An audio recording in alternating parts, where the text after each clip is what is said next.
Welcome back to Scary Bear Attacks.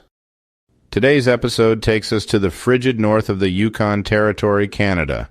Just outside of the town of Whitehorse is some of the most valuable mineral resources in the world. This brings large corporately owned mining operations to the area, and that, of course, brings jobs. Just about 30 kilometers east of the town is a mining operation near Ross River, owned by Aurora Geosciences LTD. Just south of Ross River is mountainous terrain, but to the north is lowland dotted with muskeg and many small lakes. The predominant trees in the area include white spruce, black spruce, birch, and lodgepole pine. This area is home to moose, mountain goats, and sheep, with the main predators of this area being wolves, black bears, and grizzly bears. On April 28, 2006, 28-year-old Jean-François Page was flagging for the mining company he worked for. This was the first day of his third year of employment with Aurora Geosciences, and his friends called him JF for short. He was originally from Bon Secours, Quebec, Canada, and had come up north for a lucrative job in the mines in 2002. He had embraced a primitive and difficult lifestyle by living in an off-grid cabin without running water while he lived in Whitehorse. Over his brief life, he had done everything from being a census worker in Nunavut to working at Cannes as a film critic.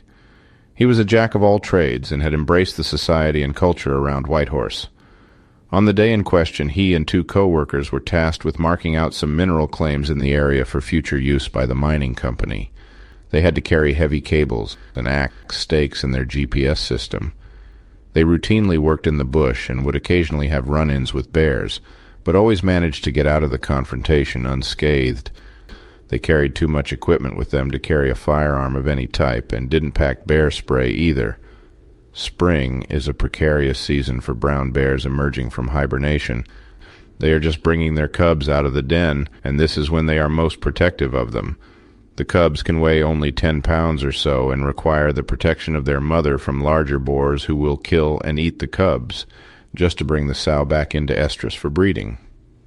At this time of year, all brown bears are emerging from their dens after not eating for several months and are extremely hungry. This puts them and any human they may encounter in a very tenuous situation. If the bears are prone to view humans as a threat or a food source or surprise them, then the potential for an attack is heightened. The three men finished up a few hours of work and began gathering their things to return to their work camp. The two men who were working with Jean-François had left the area a few minutes ahead of him and were making their way, leaving him behind. Once they arrived at the work camp, they waited several minutes, then a short while for Jean-François to get back to camp, but he never did. The men soon grew concerned and contacted a helicopter pilot working at their work camp. The pilot hopped into the helicopter and flew back to the location the men were working. As he hovered over the area, he could see a human body lying still on the ground. He notified ground searchers, and they went in and located JF's remains. Jean-François was torn up severely and was the apparent victim of a bear attack. After searching the area for evidence, they found a bear den that had seen sign of two cubs having occupied the den. The track evidence told the story quite clearly. When the other men left Jean-François, he had deviated slightly from their return path, probably to save some time on the return trip. He had unknowingly wandered to within 5 yards of the brown bear den that hid the two cubs. Judging by the track evidence at the attack scene and the wounds on Jean-François' body, the attack was sudden, brutal, and immediately fatal. Officials would note that they were certain he died almost instantly upon initiation of the attack. The review of the evidence showed that the sow was surprised by the sudden presence of Page near her cubs. They were convinced that this attack was a defensive attack, due to his body not being cached for food. Jean-François Page was simply killed in a blitz of an attack, and his body left in the open, uneaten. Jean-François left many friends behind with his passing. They stated that he loved the North and embraced the rigors of hard work. The Royal Canadian Mounted Police and some conservation officers attempted to locate the sow and cubs. They decided that the sow needed to be killed due to the aggression she showed to Jean-François. The cubs were also put down because they were still dependent on their mother for survival. In the aftermath of JF's attack and death, the Yukon Workers' Compensation and Safety Board investigated the circumstances surrounding the incident. They filed 6 charges against Aurora Geosciences pertaining to inadequate training for their employees.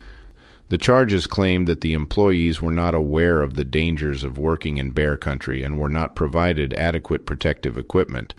The company maintained that employees are always provided with bear spray and bear bangers, which are firework-like devices designed to frighten a bear away. Prior to this attack, the last human fatality due to brown bear attack occurred in 1996 when a female hiker was killed near Kluane. This attack will be featured on our next episode. After reviewing the facts of this incident, I have a few questions for you. Do you think that if his cohorts had waited for him, that this incident may have come out differently? Why do you think the men didn't have the bear bangers or bear spray on hand since the company provided them? Do you think the sow charged JF with the intent to predate upon him? Do you agree with the citations of the mining company?